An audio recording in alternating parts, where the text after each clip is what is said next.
여러분 안녕하세요. 이번 영상에서 함께 볼 지문은 2023년 11월 16일 목요일날 시행된 고3 수능 국어 지문입니다. 이 영상을 보고 있을 친구들은 수능이나 내신 준비를 위해 이 영상을 보고 있을 텐데요. 그런 학생들에게 지문을 꼼꼼하게 분석하고 변형 문제를 풀어보는 게 도움이 되겠죠.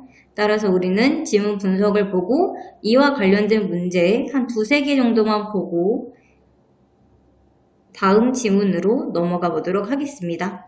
자, 가장 먼저 읽기 과정에서 초인지의 역할이라는 지문을 분석해 보도록 하겠습니다.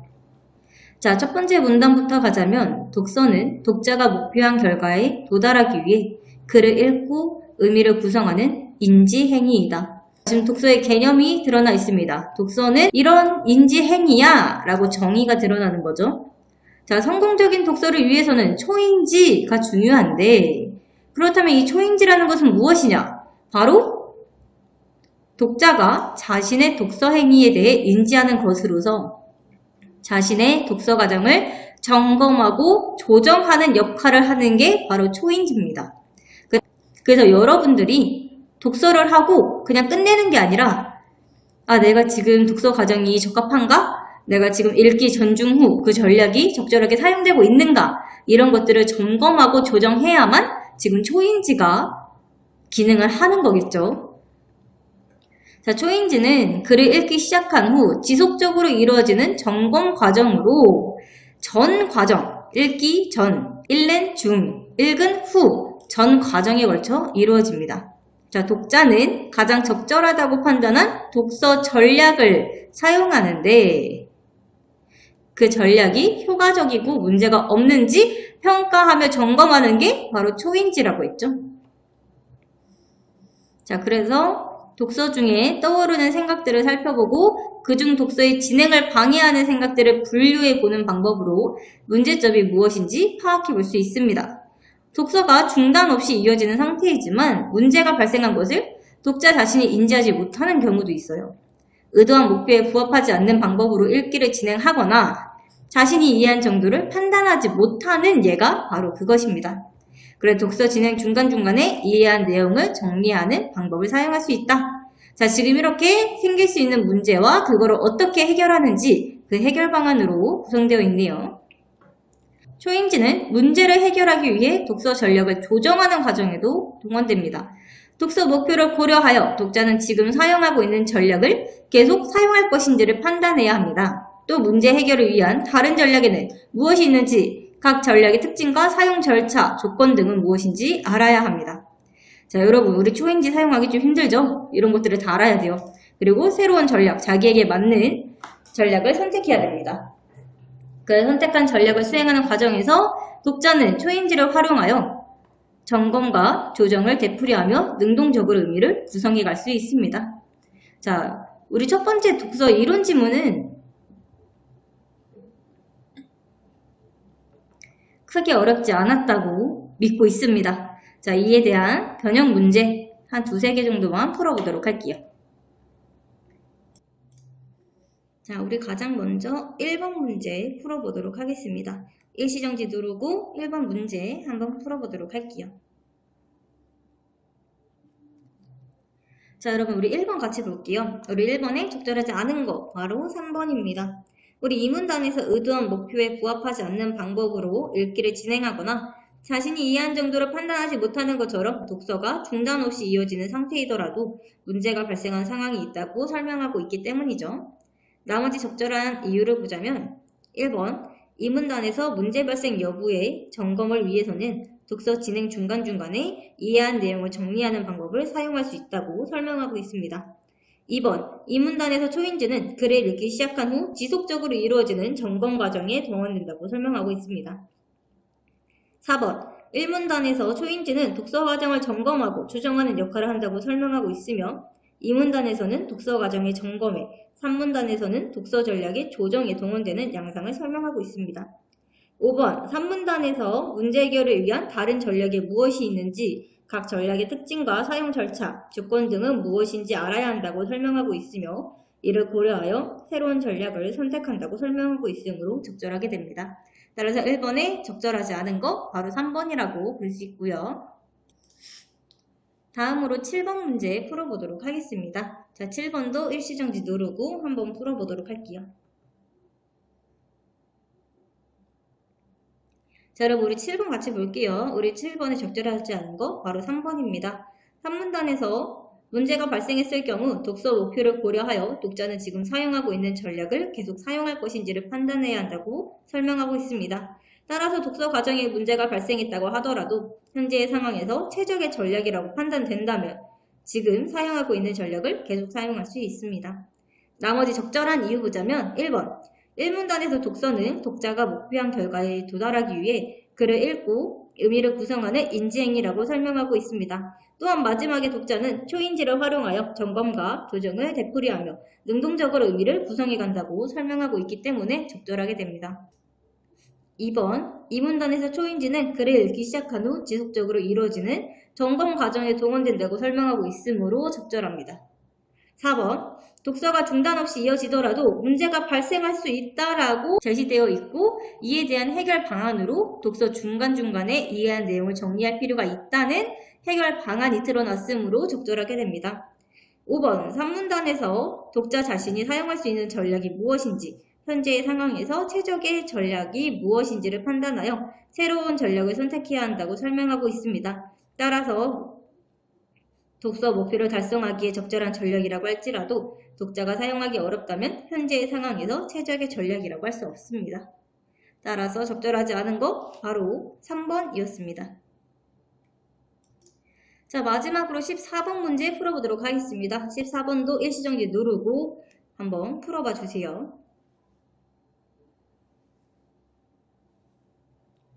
우리 14번 같이 볼게요. 우리 14번에 적절하지 않은 거 바로 3번이죠. 이해한 내용을 정리하는 것은 문제 발생 여부를 점검하기 위한 활동인데 보기 학생은 이미 단어의 의미를 몰라 글을 제대로 이해할 수 없다는 문제를 인지하고 있으므로 이해한 내용을 정리해 어떤 문제가 있는지 확인할 필요가 없는 거죠. 따라서 3번이 적절하지 않고 나머지 적절한 이유 보자면 1, 2번은 독서 과정에서 문제가 발생했을 때 새로운 전략을 찾아 적용하며 읽고 있는 예입니다. 4, 5번은 초인지를 활용해 전략을 선택할 때는 전략의 적절한 적용 순서가 무엇인지 현재의 상황에서 최적의 전략이 무엇인지 판단하여 새로운 전략을 선택해야 하므로 적절하게 됩니다. 자, 우리는 그 다음 독서 지문으로 넘어가 보도록 할게요. 두 번째 독서 지문인 경마식 보도의 특성과 보완 방법 넘어가도록 하겠습니다. 자, 여러분 일단 경마식 보도라는 게 무엇인지 여러분들이 알아놓아야겠죠? 경마식 보도라는 건 경마 중계를 하듯 지지율 변화나 득표율 예측 등을 집중 보도하는 선거 방송의 한 방식입니다. 경마식 보도는 선거일이 가까워질수록 증가할 수밖에 없겠죠. 왜냐면 지지율 변화나 득표율 예측 같은 게 선거일에서 멀면 사람들이 궁금해하지 않지만 선거일에서 가까워질수록 사람들이 궁금해하기 때문이죠. 따라서 이런 것들은 시청자들의 요구에 부응하고 방송사로서도 매일 새로운 뉴스를 제공하는 방편이 될 수 있다. 경마식 보도는 선거와 정치에 무관심한 유권자들의 선거 참여, 정치 참여를 독려하는 장점이 있다. 이거 큰 장점이네요. 하지만 흥미를 돋우는 데 치중하는 경마식 보도는 선거의 주요 의제를 도외시하고 경쟁 결과에 초점을 맞춰 선거의 공정성을 저해할 수 있다. 자, 지금 1문단에서 경마식 보도란 어떤 것인지 정의 나오고 이 경마식 보도가 어떤 의의를 갖고 있고 어떤 단점을 가지고 있는지 지금 제시가 된 거죠. 두 번째 문단으로 넘어가면 경마식 보도의 문제점을 줄이려는 조치가 있다고 합니다.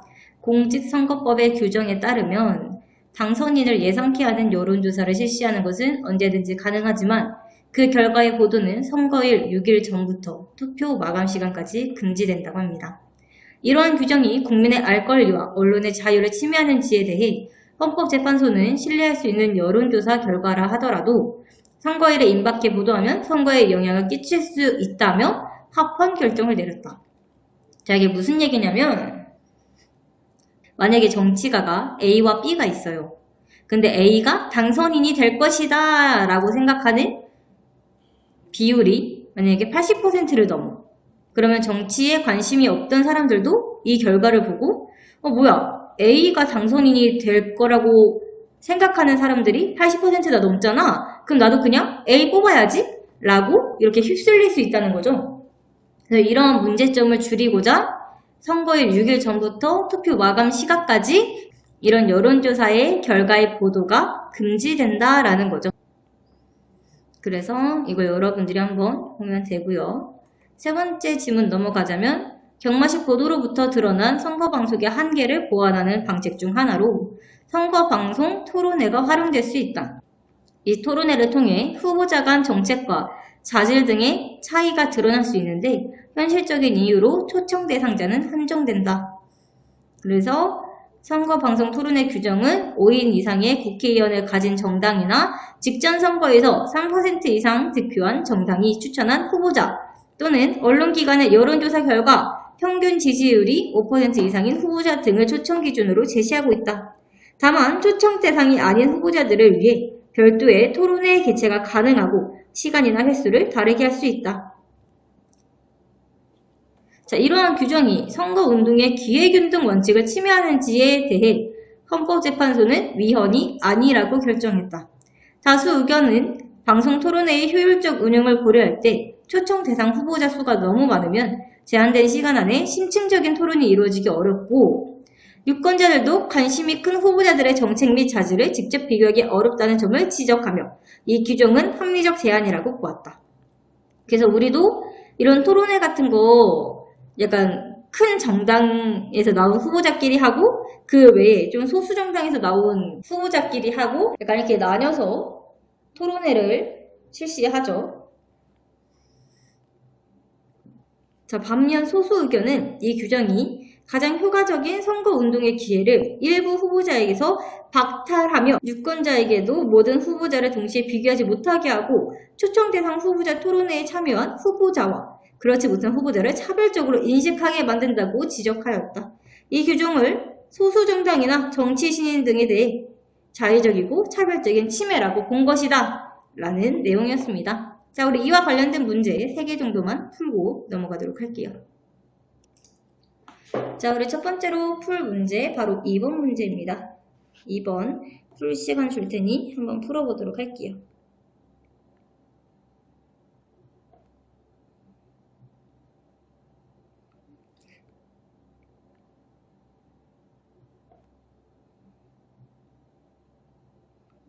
자, 여러분 우리 2번 같이 볼게요. 2번에 가장 적절한 거 바로 4번이죠. 경마식 보도는 선거의 주요 의제를 도외시하고 경쟁 결과에 초점을 맞춰 선거의 공정성을 저해할 수 있지만 선거와 정치에 무관심한 유권자들의 선거 참여, 정치 참여를 독려하는 장점이 있습니다.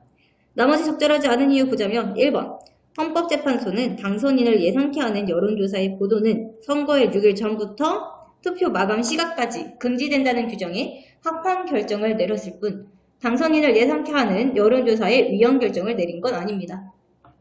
2번 산문단에서 선거방송 토론회의 초청 대상이 아닌 후보자들을 위해 별도의 토론회 개최가 가능하고 시간이나 횟수를 다르게 할 수 있다고 설명하고 있습니다. 3번 여론조사의 결과가 오차 범위 내에 있을 때는 서열화하거나 우열을 나타내어 보도할 수 없을 뿐 보도 자체가 금지되진 않습니다. 5번 지지율 차이가 오차 범위 내에 있을 때 경합이라는 표현은 무방하지만 서열화하거나 우열을 나타내어 보도할 수는 없습니다. 따라서 가장 적절한 것 바로 4번이라고 할 수 있고요. 다음 6번 문제 보도록 하겠습니다. 6번도 풀어볼 시간 줄 테니 일시정지 누르고 풀어보도록 할게요.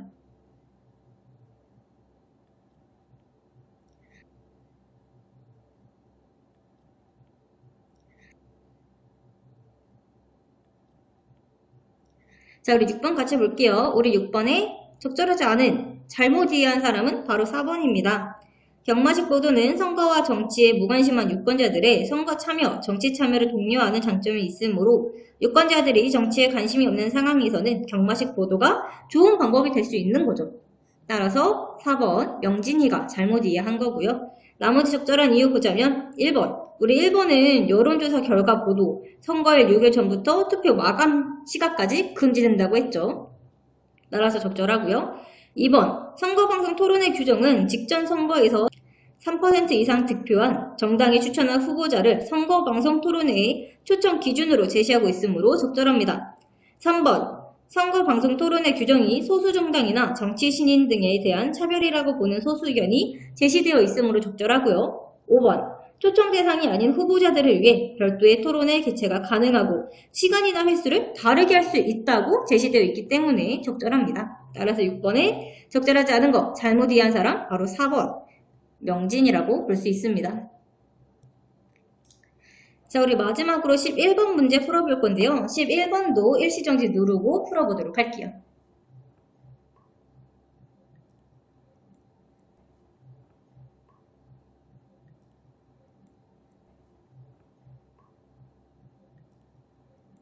자, 여러분 우리 11번 함께 보도록 하겠습니다. 자, 11번에 적절한 것은 바로 1번입니다. 우리 이 문단에서는 언론단체의 선거 여론조사 보도 준칙은 표본 오차를 감안하여 여론조사 결과를 정확하게 보도하도록 요구한다고 설명하고 있습니다. 따라서 지지율 차이가 오차 범위 내에 있을 경우 서열화하거나 오류를 나타내어 보도할 수 없으므로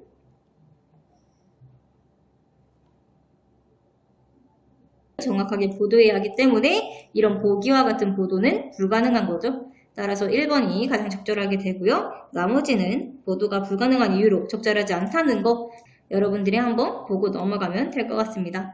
자, 우리는 독서 세 번째 지문으로 넘어가 보도록 할게요. 그 다음 데이터에서 결측치와 이상치의 처리 방법 분석을 보도록 하겠습니다. 자, 데이터를 처리할 때 데이터의 정확성은 매우 중요하게 됩니다. 그런데 데이터에 결측치와 이상치가 포함되면 데이터의 특징을 제대로 나타내기 어려운데요. 자, 여러분 그렇다면 결측치는 무엇이고 이상치는 무엇인지 여러분들이 알아놔야 왜 이것이 있으면 데이터의 특징을 제대로 나타내기 어려운 건지 이해할 수 있겠죠.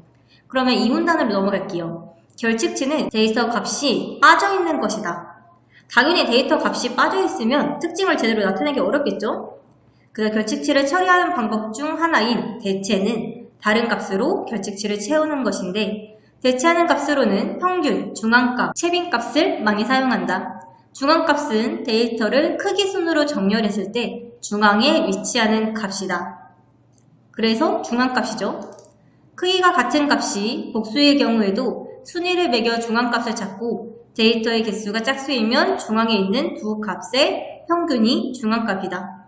또 최빈값은 데이터에 가장 많이 나타나는 값을 이른다. 그래서 최빈이죠. 일반적으로 데이터 값이 연속적인 수치이면 평균으로, 석차처럼 순위가 있는 값에는 중앙값으로, 직업과 같이 문자인 경우에는 최빈값으로 결측치를 대체한다. 자, 우리 결측치에 대한 내용 나왔으니까 그 다음에 이상치에 대해서 나와야겠죠. 이상치는 데이터의 다른 값에 비해 유달리 크거나 작은 값으로 데이터를 수집할 때 측정 오류 등에 의해 주로 생긴다.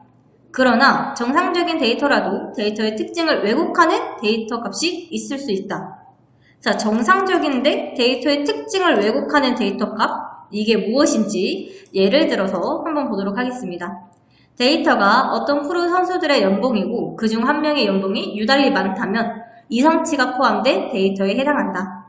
이런 데이터의 특징을 하나의 수치로 나타내려는 경우 대표값으로 평균보다 중앙값을 주로 사용한다. 자, 중앙값은 극단에 있는 이상치의 영향을 덜 받기 때문에 중앙값을 사용한다고 보면 되는데요.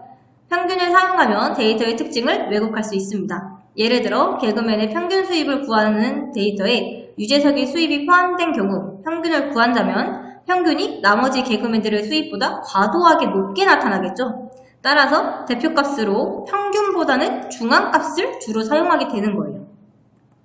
자, 평면상에 있는 점들의 위치를 나타내는 데이터에서도 이상치를 발견할 수 있다. 대부분의 점들이 가상의 직선 주위에 모여 있다면 이 직선은 데이터의 특징을 잘 나타낸다고 할 수 있다. 이 직선을 직선 L이라고 하자. 그런데 직선 L로부터 멀리 떨어진 위치에도 몇 개의 점이 있다. 이 점들이 이상치이다. 이상치를 포함하는 데이터에서 직선 L을 찾는다고 하자. 이때 사용할 수 있는 기법의 하나인 A의 기법은 두 점을 무작위로 골라 정상치 집합으로 가정하고 이 두 점을 지나는 후보 직선을 그어 나머지 점들과 후보 직선 사이의 거리를 구한다. 이 거리가 허용 범위 이내인 점들을 정상치 집합에 추가하여서 정상치 집합의 점의 개수가 미리 정해둔 기준 문턱값보다 많으면 후보 직선을 최종 후보권에 넣는다. 자, 반대로 점의 개수가 문턱값보다 적으면 후보 직선을 버리게 됩니다. 만약에 처음 고른 점이 이상치라면 대부분의 점들은 해당 후보 직선과의 거리가 너무 멀어 이 직선은 최종 후보권에서 제외가 됩니다. 이 과정을 반복하여 최종 후보권을 구하고 최종 후보권에 포함된 직선 중에서 정상치 집합의 데이터 개수가 최대인 직선을 직선 L로 선택합니다. 이 기법은 이상치가 있어도 직선 L을 찾을 가능성이 높다는 특징을 가지는데요. 자, 여러분 우리 이와 관련된 문제 두세 개만 보고 다음 지문으로 넘어가 보도록 하겠습니다. 자, 가장 먼저 풀어볼 문제는 수능 변형 문제 1번 문제입니다. 1번 풀어볼 시간 줄 테니까 일시정지 누르고 한번 풀어보도록 합시다. 자, 우리 1번 같이 볼게요. 우리 1번의 적절한 것은 2번입니다. 자, 이상치는 다른 값에 비해 유달리 크거나 작은 값으로 데이터의 특징을 왜곡하여 데이터의 특징을 제대로 나타내기 어렵다는 것을 1문단과 3문단을 통해 확인할 수 있습니다. 나머지 적절하지 않은 이유 보자면 1번 결측치는 데이터 값이 빠져있는 것을 말하며 데이터의 특징을 왜곡하여 제외한 값이 아닙니다. 3번 데이터의 특징을 왜곡하는 데이터 값이 나타나면 중앙값으로 대체한다는 것은 윗글을 통해 확인할 수 없습니다. 4번 데이터가 문자인 경우에는 채빈값으로 결측치를 대체한다는 것을 이 문단을 통해 확인할 수 있으며 5번 일반적으로 순위가 있는 값에 결측치가 포함되면 가장 많이 나타나는 값인 채빈값이 아니라 중앙값으로 대체한다는 것을 이 문단을 통해 확인할 수 있습니다. 따라서 가장 적절한 거 2번이라고 볼 수 있고요. 그 다음으로 7번 문제 풀어보도록 할게요. 7번도 풀어볼 시간 줄 테니 일시정지 누르고 풀어보도록 합시다.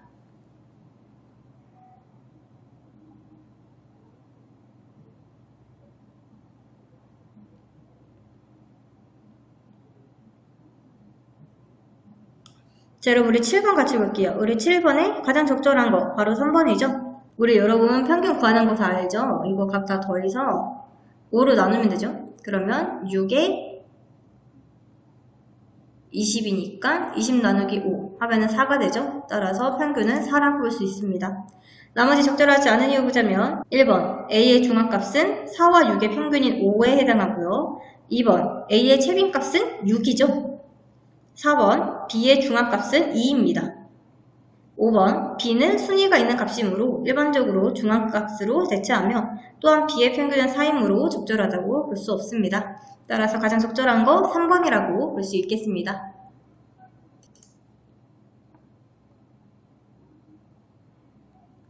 마지막으로 10번 문제 보도록 할게요. 우리 10분도 풀어볼 시간 줄 테니까 일시정지 누르고 풀어보도록 할게요.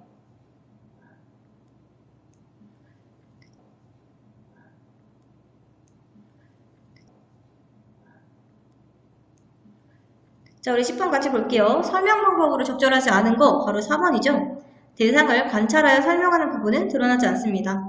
나머지 적절한 이유 보자면 1번 결측치, 이상치, 중앙값, 채빈값 등 핵심적인 용어의 개념을 정의하고 있으므로 적절하게 됩니다. 2번 우리 예를 들어 라고 나왔었죠. 따라 적절하게 되고요.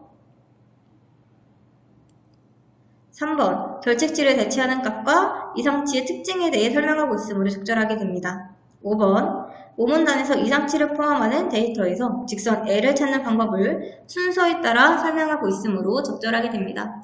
따라서 적절하지 않은 것 바로 4번이라고 볼 수 있습니다. 자, 우리는 그 다음 마지막 비문학으로 넘어가 보도록 할게요. 자, 우리 마지막 비문학은 바로 주제통합 지문이었는데요. 노자의 도에 대한 한비자와 유학자들의 견해입니다. 여러분들 그나마 다행인 게 주제통합이 사회 아니면 인문 쪽으로 나오고 있어요. 그래서 여러분들은 주제통합 글을 읽는데 어려움을 느끼지는 않았을 거라고 예상이 됩니다. 자, 그렇다면 가랑 나 각각 어떤 내용인지 살펴보도록 하겠습니다. 자, 가는 한비자라는 책이 하나 나오죠. 자, 한비자는 중국 전국시대에 한비자가 제시한 사상이 담긴 저작이다. 여러 나라가 패권을 다투던 혼란기를 맞아 엄격한 법치를 통해 부국강병을 꾀한 한비자는 노자에 대한 해석을 통해 자신의 법치 사상을 뒷받침했고 이러한 면모는 한비자의 해로, 유로 등에서 확인할 수 있다. 자, 그렇다면 1문단에서 결국 얘기한 건 한비자가 노자에 대한 해석을 어떻게 했는가? 그 노자에 대한 해석을 통해 어떻게 자신의 법치 사상을 뒷받침했는가에 대한 내용이니까 가의 내용은 그런 내용이겠네요. 그럼 일단 한비자는 노자를 어떻게 봤으며 그걸 통해서 자기의 법치 사상을 어떻게 뒷받침했는지에 대한 내용이 나오겠죠? 두 번째 문단 가면 노자에서 도는 우리 도 여러분들 항상 나오는 거죠? 만물 생성의 근원으로 묘사된다. 도를 천지 만물의 존재와 본질의 근거라고 본 한비자의 이해도 이와 다르지 않다. 자, 그렇다면 여러분들 노자와 유사한 한비자의 입장 그리고 다른 한비자의 입장을 알아두셔야 됩니다. 자, 그는 자연과 인간 사회의 모든 현상은 도의 영향을 받지 않을 수 없다고 보고 인간 사회의 일은 도에 따라 제대로 행했는가의 여부에 따라 그 성패가 드러나는 것이라고 이해했다. 자, 그렇다면 모든 사회는, 모든 현상은 도의 영향을 받아요. 그래서 인간 사회의 일은 도에 따라 제대로 했느냐 안 했느냐에 따라서 성패가 드러난다고 봤다는 얘기예요. 자, 한비자는 노자에 제시된 영구 불변하는 도의 항상성에 대해 도가 천지와 더불어 영원히 존재한다는 것을 의미하는 것이지 도가 모습과 이치를 일정하게 유지하는 것은 아니라고 이해했다. 자, 한비자는 도의 항상성을 인정하긴 했으나 이것은 도가 그냥 영원히 존재한다는 것이지 항상 모습과 이치가 일정한 것은 아니다라고 봤어요. 그리고 도는 형체가 없을 뿐 아니라 일정하게 고정되어 있지 않기 때문에 때와 상황에 따라 유연하게 변화하는 것이라고 파악했다. 도가 가변성을 가지고 있어야 도가 일정한 곳에만 있지 않게 되고 그래야만 도가 모든 사물의 존재와 본질의 근거가 될 수 있다고 파악한 것이다. 자, 왜냐면 우리 각각의 인간도 다르고 각각의 생물도 다 다른데 어떻게 하나의 도가 모든 것의 근원이 될 수 있겠느냐, 그러니까 이런 입장을 가지고 있는 거죠. 그래서 도가 가변적이기 때문에 통치술도 고정되어서는 안 된다고 주장했다. 자, 도가 변하니까 통치술도 그에 따라서 변해야 되는 거죠. 그래서 유연해야 된다라고 봤다고 이해하면 됩니다. 자, 한편 한비자는 도를 구체적인 사물과 사건에 내재한 개별 법칙의 통합으로 보고 노자의 도의 시비 판단의 근거라는 새로운 의미를 부여했다. 자, 한비자는 도의 시비 판단의 근거라는 의미를 부여했대요. 항상 존재하는 도는 개별 법칙을 포괄하기 때문에 다양한 개별 사건의 시비를 판단하는 기준이 될 수 있고 이러한 도의 근거에서 입법해야 다양한 사건을 판단할 수 있다고 본 것이다.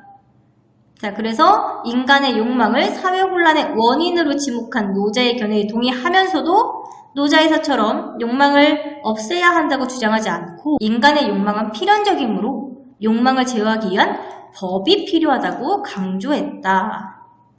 자, 그렇다면 한비자는 인간은 욕망을 가질 수밖에 없는 존재이므로 그걸 억누르기 위해 법이 필요해. 그래서 법치 사상을 뒷받침하는 데 노자에 대한 해석을 사용했어 라는 내용이었습니다. 여러분, 가는 쉽게 넘어갔다고 믿고 있을게요. 다음 나로 가도록 할게요. 자, 이젠 유학자들이 어떻게 도를 받는지 그거에 대해 나올 건가 봐요. 유학자들은 도를 인간 삶의 올바른 길을 의미하는 것이라고 보았다. 자, 중국 송나라 이후 유학자들은 이러한 유학의 도를 기반으로 현상세계 너머의 근원으로서 도가의 도에 주목하며 노자 주석을 전개했다. 자, 송나라 초기에 중앙집권화가 추진한 이후 정치적 갈등이 드러나면서 개혁의 분위기가 조성되는데요. 이런 분위기 하에서 유학자이자 개혁사상가인 완왕석은 노자주를 저술했습니다. 자, 노자의 도를 만물의 물질적 근원인 기라고 파악하고, 자, 한비자랑 이거는 똑같죠? 한비자도 만물의 물질적 근원이 도라고 생각했잖아요. 그럼 이거는 공통점이네요. 현상세계에 앞서 존재하는 기의 작용에 의해 사물이 형성되고 보았다. 기가 변화하듯 형상세계도 변화한다고 이해했고, 인위적인 것을 제거해야만 도가 드러나고 인간 사회가 안정된다는 노자를 비판한 그는 자연과 달리 인간 사회의 안정을 위해서는 제도와 규범의 제정과 같은 인간의 적극적인 개입이 필요하다고 주장했다. 자, 여기서 노자에서는 인위적인 걸 없애야 돼 라고 봤지만 왕한석은 인간의 적극적인 개입이 필요해 라고 본 거죠. 이건 노자와 왕한석의 차이점이에요. 지혜와 덕이 뛰어난 사람이 제정한 사회 제도와 규범도 현실 사회의 변화에 따라 새롭게 해야 한다고 주장한 것이다.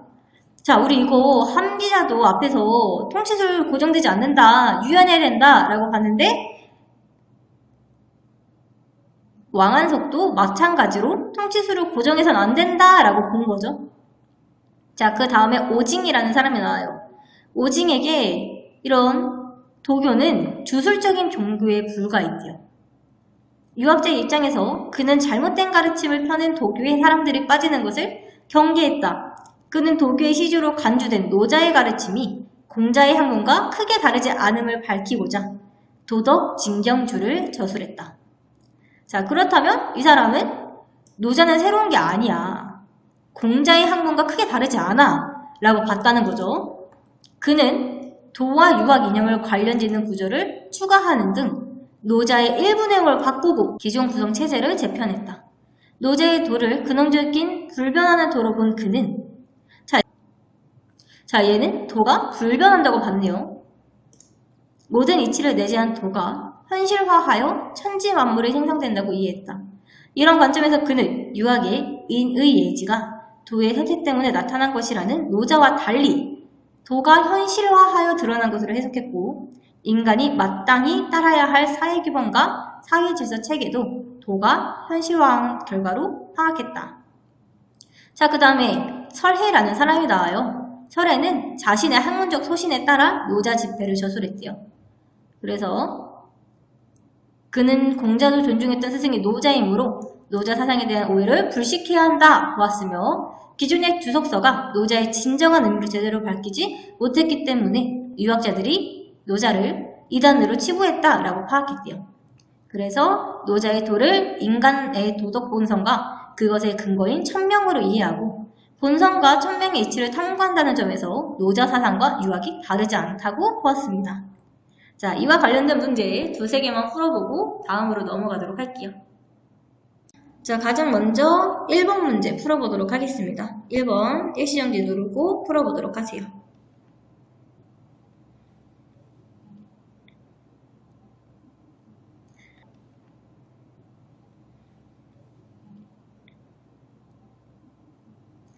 자, 그럼 1번 같이 볼게요. 우리 1번의 적절한 거 바로 5번이죠. 가는 노자 사상에 대한 한비자의 견해를 설명하고 있습니다. 한비자는 노자 사상에 대해 대체적으로 동의한 입장이었지만 가의 사문단에 노자에서처럼 욕망을 없애야 한다고 주장하지 않고 인간은 욕망을 필연적으로 가질 수밖에 없음을 지적하며로 동의할 수 있듯이 노자 사상을 전면 수용하지 않고 일부 지적하는 내용도 있음을 알 수 있습니다. 한편 나는 노자 사상에 대한 여러 유학자들의 견해를 설명하고 있는데 이 문단에 인위적인 것을 제거해야만 도가 드러나고 인간 사회가 안정된다는 노자를 비판한 그는 3문단에 그는 유학의 인위예지가 도의 세태 때문에 나타난 것이라는 노자와 달리 도가 현실화하여 드러난 것으로 해석하고 인간이 마땅히 따라야 할 사회규범과 사회 질서 체계도 도가 현실화한 결과로 파악했다를 통해 나의 유학자들 역시 노자 사상을 전면 수용하진 않고 일부 지적한 내용이 있음을 확인할 수 있습니다. 따라서 1번에 가장 적절한 거 5번이었고 나머지 적절하지 않은 이유 보자면 1번 가의 1문단에 한비자는 노자에 대한 해석을 통해 자신의 법치사상을 뒷받침했고 이러한 면모는 한비자의 해로, 유로 등에서 확인할 수 있다를 통해 알 수 있듯이 한비자는 노자에 대한 해석으로 자신의 법치사상을 뒷받침했다. 즉, 한비자는 자신의 법치사상을 뒷받침하기 위해 노자에 대한 해석을 근거로 한 것이죠. 따라 적절하지 않게 됩니다. 2번, 가는 노자의 도를 바라보는 한비자의 견해를 소개하고 있으므로 적절하지 않게 됩니다. 3번, 나는 노자의 도에 대한 유학자들의 견해를 설명하고 있습니다. 유학자들은 노자 사상이 유학과 크게 다르지 않다고 생각하며 노자 사상을 유학과 결부하여 이해했습니다. 그러나 노자 사상이 유학의 도입에 영향을 끼쳤다는 내용은 확인할 수가 없습니다. 따라서 적절하지 않게 되고 4번 나의 1문단에 유학자들은 이러한 유학의 도를 기반으로 현상세계 너머의 근원으로서 도가의 도에 주목하여 노자 주석을 전개했다. 2문단에 왕한석은 노자를 유학의 실천적 측면과 결부하여 이해했다. 3문단에 그는 도교의 시조로 간주된 노자의 가르침이 공자의 학문과 크게 다르지 않음을 밝히고자 3문단에 노자 사상과 유학이 다르지 않다고 보았다를 통해 알 수 있듯이 나의 유학자들은 노자의 도사상과 유학사상의 차이점에 주목한 것이 아님을 알 수 있습니다. 따라서 1번에 가장 적절한 거 5번이라고 볼 수 있겠죠. 문제 풀기 전에 기역, 리은, 디귿, 리을이 무엇인지 알려드리면 기역은 한비자, 니은은 왕한석, 디귿은 오징, 리을은 설해입니다. 자, 일시정지 누르고 8번 문제 풀어보도록 할게요.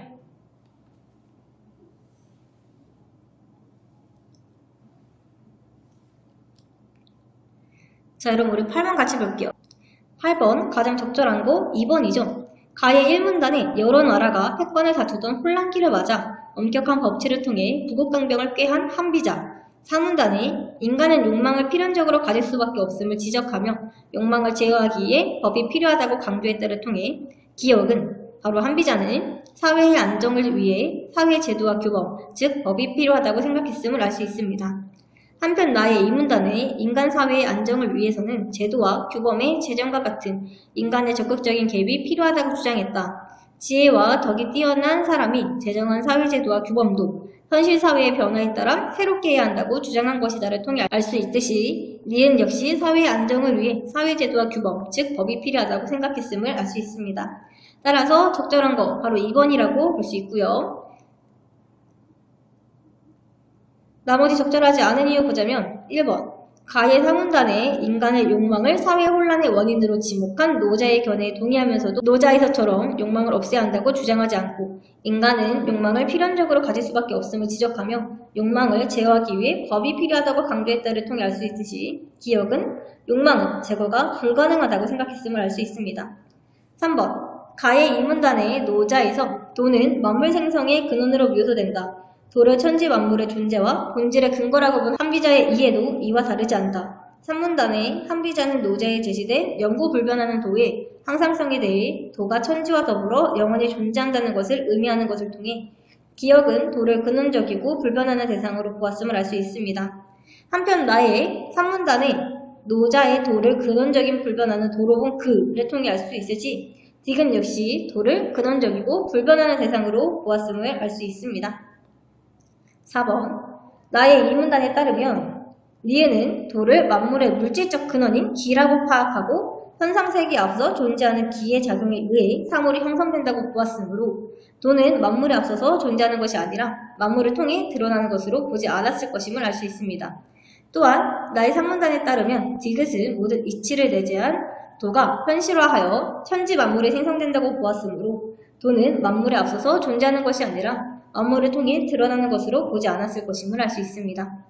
5번 나의 1문단에 따르면 니은 디귿 리을과 같은 유학자들은 도를 인간 삶의 올바른 길을 의미하는 것으로 보고 이러한 유학의 도를 기반으로 형상 세계 너머의 근원으로서 도가의 도에 주목하여 노자 주석을 전개했습니다.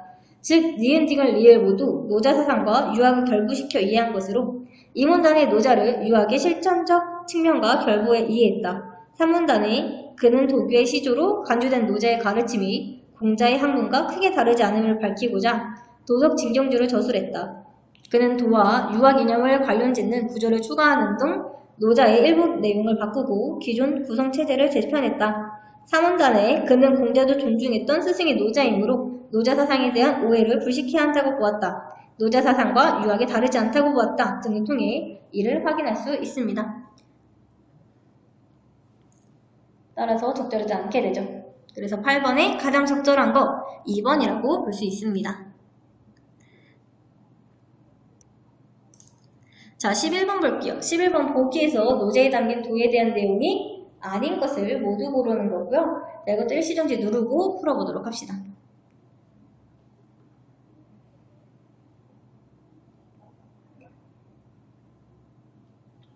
자, 11번 같이 볼게요. 우리 11번에 일단 정답은 5번입니다. 니은과 미음부터 보자면 니은 가의 한비자는 노자의 도에 시비 판단의 근거로는 새로운 의미를 부여했습니다. 따라서 니은은 노자에 담긴 도가 아니라 한비자가 새로운 의미를 부여한 도에 대한 내용에 해당합니다. 미음 나의 오징은 노자와 달리 유학의 이니에지가 도가 현실화하여 드러난 것으로 해석하였습니다. 따라서 미음은 노자에 담긴 도에 해당하지 않습니다. 나머지 적절한 이유 보자면 기역은 가의 이문단에서, 디귿은 가의 삼문단에서, 리을은 나의 이문단을 통해서 다 갈 수 있습니다. 자, 이렇게 독서 지문은 모두 마무리가 되었고요. 우리는 문학 지문으로 넘어가 보도록 하겠습니다. 자, 문학 첫 번째 지문 김원전이라는 고전 3문 보도록 하겠습니다. 김원전이라는 작품은 내용이 우선 좀 쉽고 연계된 지문이기 때문에 여러분들이 내용 이해에서 크게 어렵다고 생각했을 것 같진 않아요. 보자면 자, 황상과 만주백관은 모든 벼슬아치예요. 이게 지금 무슨 상황이냐면 아기가 등장해서 지금 우리 인간계를 약간 못살게 굴고 있는 거예요. 그래서 이 몹쓸 흉악한 놈 어찌 이런 번을 짓느냐 이러면서 막 칼을 들고 공격을 했는데 오히려 인간이 날아가서 아기 입으로 들어가게 돼버리죠. 이렇게 아기는 일반 사람들이 잡기 힘든 괴물임을 드러내고요. 아기를 지칭하는 말 아니면 다른 사람을 지칭하는 말 이렇게 지칭하는 대상이 같은 것들로만 짝지어진 것을 찾으라는 문제가 출제될 수도 있습니다. 자, 그래서 아기가 일단 서경태를 먹은 거죠. 거의 입으로 들어갔다고 하니까. 그래서 어떻게 이 짐이 한을 씻을 수 있으리요? 이러니까 한세충이라는 사람이 저것을 메어 황상께 바치리이다 하고 또 이렇게 도전했지만 아기가 입을 벌려 숨을 내보니 사람들이 모두 올이나 밀려가게 됩니다. 그 아기는 궁중이 텅 빈 것을 보고 새 공주를 등에 업고 돌아가요. 그 아기는 갑자기 황궁에 쳐들어와서 지금 사람들과 이렇게 싸움을 붙고 그리고 새 공주를 납치해 간 거죠. 그래서 이 황상이 아니 이거 어떡하냐 이러면서 막 울어요. 이우영이 말하길 전자승상 김규가 지모 넉넉하오니 불러 문의하심이 마땅할까 하나이다. 자, 이제 전좌승상 김규라는 사람한테 이 황상이 편지를 보냅니다. 전임 좌승상에게 붙이나니 그 사이 고향에서 무사한가? 짐은 불행하여 공주를 잃고 종력을 모르니 통한함을 어찌 측량하리오. 경에게 옛 벼슬을 다시 내리나니 밥비 올라와 고명한 소견으로 짐의 아득함을 깨닫게 하라. 자, 지금 상대방을 다시 불러오는 이유를 밝히고 있죠. 그 승상이 국변을 물으니 자, 이 얘기를 얘기해줬어요. 이 승상이 막 슬퍼해. 지금 인물들이 충군의 가치를 지키고 있는 거죠. 그래서 이걸 어떡할까 하고 황상이 물으니까 우리 승상이 소신이 자식이 있는데 이 자식이 김원이에요. 자, 뛰어나요. 그리고 철마산에서 무예를 익히다가 아기라 하는 짐승을 만나 겨루고 그 뒤를 쫓아 바위 구멍으로 들어감을 보았노라 하옵기 과연 허언이 아닌가 싶사오니 자식을 불러 들으심이 마땅하을까 하나이다. 자, 이러면서 이제 김원에게 이 아기를 잡는 것을 부탁하게 되는 거죠. 자, 그래서 김원은 원수가 되어서 철마산 아기의 소굴로 들어갑니다. 그래서 같이 공주들이랑 이 아기를 어떻게 잡을까 고민하다가 이제 원수 김원이 공주께 아뢰기를 독한 술을 많이 비죠. 좋은 안주를 장만하여야 개교를 베풀리이다. 자, 독한 술과 좋은 안주로 아기의 경계심을 없애려고 하는 거죠. 그리고 약속을 정해서 개교를 갖추고 기다리라 했어요. 자, 아기가 모든 시녀를 불러 말하기를 자, 내 병이 조금 나았으니 4, 5일 후 세상에 나가 남두성을 잡아 죽여 이 원한을 풀리라. 너희는 나를 위하여 마음을 위로하라. 자, 그래서 여자들이 기뻐하는 척을 하면서 술과 안주를 권해요. 이게 개교의 내용이니까. 그래서 대왕이 낳고 복수를 하면은 너무 좋다. 주찬을 대령했으니 다 먹어라. 그래서 막 먹고 취해요. 그래서 막내 공주가 보검을 놓고 주무소서, 시중에 보검을 한번 휘둘러 치면 잔명이 죄 없이 상을 까나이다 라고 지금 김원이 아기를 물리치는데 보검이 방해가 될 수 있기 때문에 아기가 보검을 놓고 자도록 공주가 유도하는 부분이죠. 공주의 도움이 드러나는 부분입니다. 그래서 아기는 그래도 머리맡에 세워둘게 이러고 잠을 자요. 그래서 이제 원수가 그 칼을 들고 습실로 나와서 기둥을 쳐봤는데 기둥이 반쯤 부러졌다. 이런 얘기입니다. 자, 이와 관련된 문제 한 두세 개 정도만 풀고 다음 지문으로 넘어가 보도록 할게요. 자, 문제 풀기 전에 기억은 바로 국변입니다. 우리 국변과 관련하여 윗글을 이해한 내용으로 적절한 거 일시정지 누르고 한번 풀어보도록 할게요.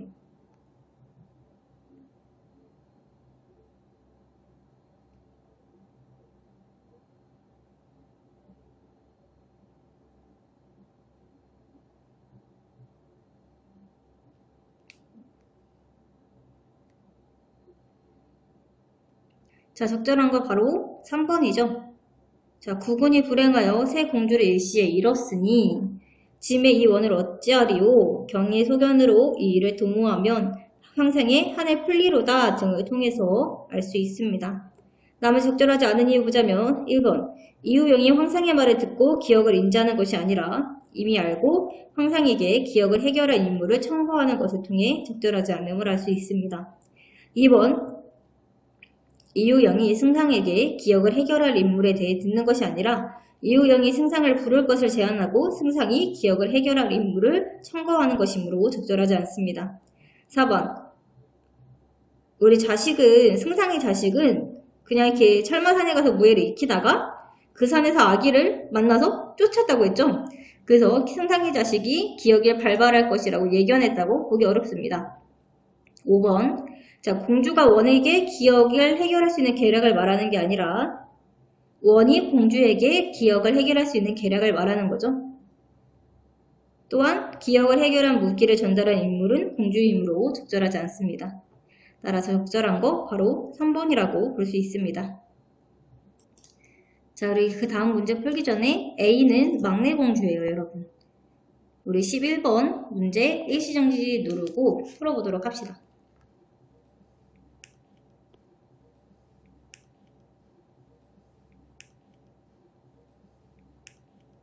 자, 11번 같이 볼게요. 우리 11번에 적절한 것은 바로 4번이죠. 자, 4번. 막내 공주는 아기에게 칼을 세워두고 자도록 하며 김원으로 하여금 아기의 칼을 쓰도록 하는 것으로 보아 매우 친밀한 성격임을 알 수 있습니다. 이를 가장 잘 표현한 한자성어는 주도면밀입니다. 나머지 적절하지 않은 이유 보자면 1번. 고식지게는 우선 당장 편한 것만을 택하는 꾀나 방법을 뜻하므로 적절하지 않고요. 2번 살신성인은 자기의 몸을 희생하여 인을 이룸이란 뜻인데 막내 공주가 희생하고 있진 않죠. 3번 금목자학은 나쁜 사람과 가까이 지내면 나쁜 버릇에 물들기 쉬움을 비유적으로 이르는 말인데 윗글의 상황에서는 악한 아기를 물리치고 여인들을 구하기 위한 계략을 세우는 것이므로 적절하지 않습니다. 5번 호가호의는 남의 권세를 빌려 위세를 부림을 뜻하는 말로 공주가 아기의 권세를 빌려 위세를 부리고 있진 않으므로 적절하지 않게 됩니다. 따라 적절한 거 바로 4번이라고 볼 수 있습니다. 마지막으로 15번 문제 풀고 다음으로 넘어가 보도록 할게요. 자, 15번도 풀어볼 시간 줄 테니 일시정지 누르고 풀어보도록 할게요.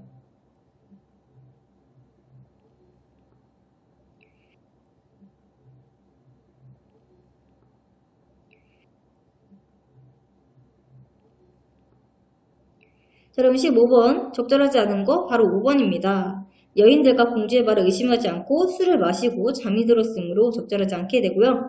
나머지 적절한 이유 보자면 1번 숨을 들이쉬고 내쉬는 것만으로 장수들을 압도하고 있으므로 적절합니다.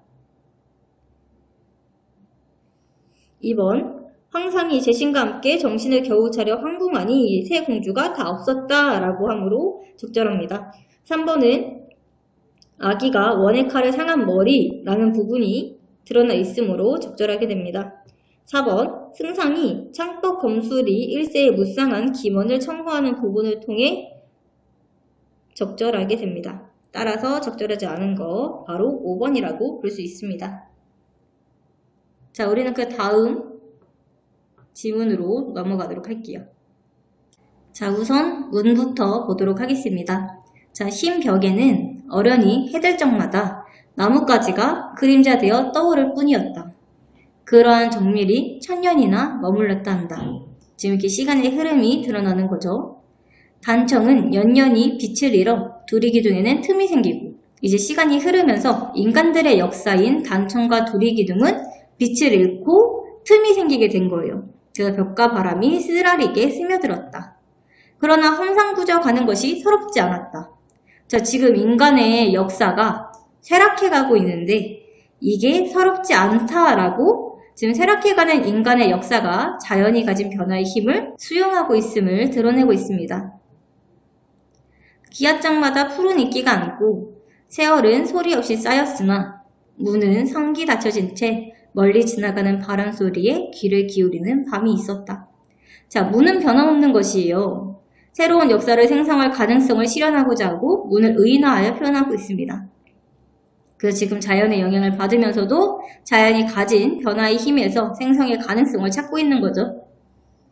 주춧돌 놓인 자리에 가을 풀은 우거졌어도 봄이면 돋아나는 푸른 싹이 살고 그리고 한 그릇 진부는 꽃이 피는 나무가 자랐다. 지금 계절의 순환, 시간의 순환이 드러납니다. 생성의 기반을 잃지 않은 인간의 역사가 자연과 어우러져 생성의 힘을 수용하고 있습니다. 유달리도 푸른 높은 하늘, 눈물과 함께 아득히 흘러간 별들이 총총히 돌아오고 자, 여기서 눈물과 함께 아득히 흘러간 별을 우리 민족이라 생각하면 돼요. 그러니까 일제강점기 때문에 뿔뿔이 흩어졌어야만 했던 우리 민족. 근데 이 민족들이 총총히 돌아온다라는 거 보니까 이제 일제강점기가 좀 이렇게 끝나는 상황인가 보죠. 자, 사납던 비바람은 외부의 시련이고요. 이런 비바람이 거친 낡은 처마 끝에 찬란한 빛이 쏟아지는 새벽. 역사의 부흥을 이렇게 서광이 비치는 모습으로 형성하고 있습니다. 오래 닫혀진 문은 산천을 울리며 열리었다.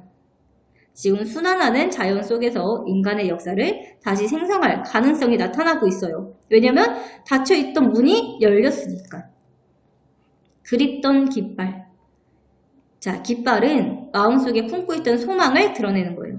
이런 깃발이 눈뿌리에 사무치는 푸른 하늘이었다. 자, 푸른 하늘은 자유가 속박된 상황에서 갈구하던 밝은 미래를 상징합니다. 여러분들이 이 시가 정말 낯선 작품이었을 텐데 그래도 이런 데에 드러나는 상징적 의미 잘 알아두고 있으면 좋겠죠. 자, 우리는 그 다음 지문 분석으로 넘어가도록 할게요. 바로 가지가 담을 넘을 때입니다. 자, 이거는 연계 지문이라서 좀 여러분들이 쉬웠을 것 같아요. 이를테면 수양에 늘어진 가지가 담을 넘을 때 그건 수양 가지만의 일은 아니었을 것이다. 자, 수양 가지가 담을 넘는데 그건 수양 가지 혼자 이뤄낸 일이 아니야. 그러면 누가 같이 있느냐? 얼굴 한번 못 마주친 애먼 뿌리와 잠시 살 붙였다 적막히 손을 터는 꽃과 잎이 혼연일체 믿어주지 않았다면 가지 혼자서는 한없이 떨기만 했을 것이다. 자, 지금 뿌리와 이런 꽃과 잎이 믿지 않았다면 수양가지는 담을 넘지 못했을 거야 라고 하고 있는 거죠. 한 닷새 내리고 내리던 고집센 비. 자, 가지가 겪는 시련이자 가지가 담을 넘게 한 외적 요인들 잘 알아놓으셔야 돼요. 고집센 비, 폭설 이런 것들. 그래서 이런 상황에서도 담을 넘는다는 게 가지에게는 그리 신명나는 일이 아니었을 것이다.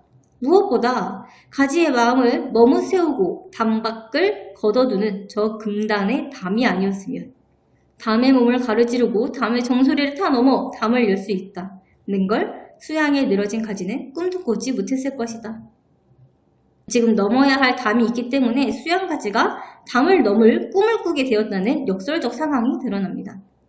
자, 그러니까 목련가지라든가 감나무 가지라든가 줄장미 줄기라든가 담쟁이 줄기라든가 가지가 담을 넘을 때 가지에게 담은 우명의 획을 긋는 도박이자 도반이었을 것이다. 그래서 수양가지가 담을 넘는 일의 의미를 드러내고요. 도박과 도반의 어양의 유사성을 이용한 시구가 드러납니다. 자, 그 다음 이짐을 논함. 고전 수필이죠. 자, 나는 이공에게 이렇게 말했다. 너는 있는 것이 병이라고 생각하느냐? 있는 것은 병이 아니다. 자문자답 드러나네요. 너는 잊지 않기를 바라느냐? 잊지 않는 것은 병이 아닌 것은 아니다. 그렇다면 잊지 않는 것은 병이 되고 있는 것이 오히려 병이 아니라는 말을 무슨 근거로 할까? 자, 이러면서 이제 자신의 이론을 펼쳐 나갈 겁니다. 자, 걱정거리는 어디서 나오느냐? 잊어도 좋을 것은 잊지 못하고 잊어서는 안 될 것은 있는 데서 나온다. 자, 그렇다면 여러분, 잊어서는 안 될 것을 잊었다? 이게 무슨 뜻일까요? 그래서 여기 먼저 가자면 어버이에게는 효심을 잊어버리고 뭐 충성심, 슬픔, 정성스러운 마음, 의로움, 예의, 재분수, 지켜야 할 도리 이렇게 등 잊어서는 안 될 것을 잊어버린 자가 있는 것을 열거를 통해 드러내고 있습니다. 자, 이렇게 우리가 잊어버리면 안 되는 걸 잊어버릴 때 걱정거리가 나온다. 반대로 잊어야 할 걸 잊지 못할 때 걱정거리가 나온다. 라는 내용만 기억하고 있으면 돼요.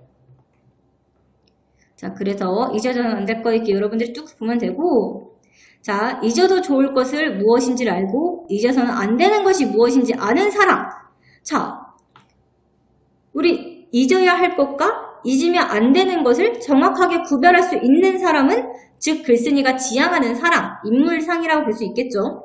자, 이런 사람들은 내적인 것과 외적인 것을 서로 바꿀 능력이 있어요. 자, 왜냐하면 앞에서 우리 내적인 것을 사람들이 잊고 외적인 것을 잊을 수 없게 된다고 얘기했거든요. 자, 근데 이제 내적인 것과 외적인 것을 서로 바꾼다면 내적인 것을 잊지 않고 외적인 것을 잊는다는 거죠. 그래서 다른 사람의 잊어도 좋을 것은 잊고 자신의 잊어서는 안 될 것은 잊지 않는다.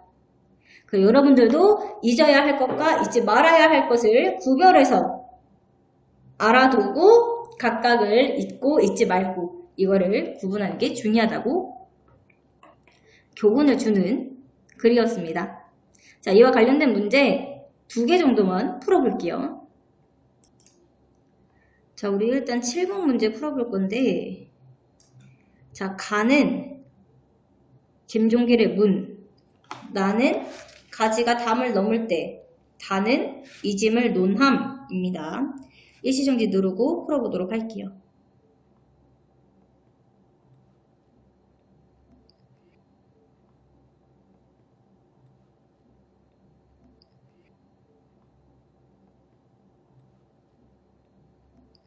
자, 그럼 우리 7번 같이 볼게요. 우리 7번에 가장 적절한 거 바로 4번입니다. 나는 어려움과 한계를 극복하는 자세에 대한 다는 잊어야 할 것과 잊지 말아야 할 것에 대한 교훈을 담고 있으므로 4번이 가장 적절하게 되고요. 나머지 적절하지 않은 이유 보자면 1번 가는 지난 삶에 대한 후회는 나타나지 않으며 나는 현재의 어려움을 극복하고 있으므로 적절한 설명이 아닙니다. 2번 일반적인 생각에 의문을 제기하고 있는 것은 다에 해당합니다. 3번 가는 다와 달리 새로운 세계를 지향하고 있으므로 적절하지 않습니다. 5번 가와 나이는 지켜야 할 가치를 잃어가는 세태에 대한 비판이 나타나지 않으므로 적절하지 않게 됩니다. 따라서 7번에 가장 적절한 거 4번이고요. 마지막으로 19번 문제 풀어볼 거예요. 여기서 윗글은 이짐을 논한이라는 고전 수필입니다. 그래서 이짐을 논함과 보기 바로 경설과 비교하는 문제 풀어보도록 하겠습니다. 자, 여러분 이거 적절한 거, 공통점 찾는 거예요. 일시정지 누르고 풀어보도록 해요.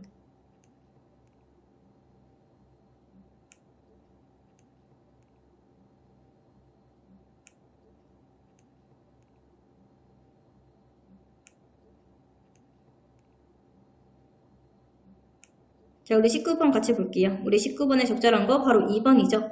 윗글에서는 있는 병이 아니라는 것, 보기에서는 거울을 대하는 것이 희미한 것을 치하게 이함이라는 것을 통해 일반적으로 생각하는 것에 의문을 제기하여 주장을 펼치고 있음을 알 수 있습니다.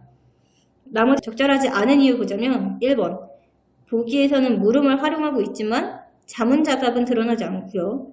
3번 상대의 행동을 질책하는 부분은 두 글 모두 드러나지 않죠. 4번 자신의 특별한 경험은 두 글에 모두 나타나 있지 않고 5번 또한 두 글에 모두 나타나 있지 않습니다. 따라서 공통점으로 가장 적절한 거 2번이라고 할 수 있습니다. 자, 우리는 그 다음 지문으로 넘어가 보도록 할게요. 자, 그 다음 문화 골목 안이라는 현대소설 볼 건데요. 이번 수능에서 오답률 4위를 기록한 문제가 포함된 지문입니다. 골목 안이라는 게 여러분들에게 낯선 지문이라서 좀 어렵게 느껴졌을 뿐 내용 자체는 어렵지 않은데요. 우리 함께 보도록 할게요. 자, 일단 여기서 인물이 다양하게 나오기 때문에 각 인물 간의 관계를 파악하면서 보셔야 돼요. 정의가 나오는데 정의랑 별의별 말이 다 오고 가고 하였을 때 불단집에서 막 설거지를 하고 있던 갑순이 할머니가 뛰어나왔다. 갑득이 어미는 경우에 따라서는 그들 모녀를 상대하여서도 라고 했으니까 정의랑 갑순이 할머니가 모녀 사이라는 걸 알 수 있죠. 그래서 갑순이 할머니가 정의의 엄마예요. 근데 갑득이 어미가 그럼 정의랑 갈등을 맺고 있다가 갑순이 할머니가 이렇게 막 뛰쳐나오니까 그래 저 모녀랑 싸우더라도 할 말에 궁하지는 않다고 마음의 준비를 한 거죠. 자, 그런데 뜻밖의 갑순이 할머니는 자기 딸의 역성을 들려고는 하지 않고 정의 탓을 하는 거죠.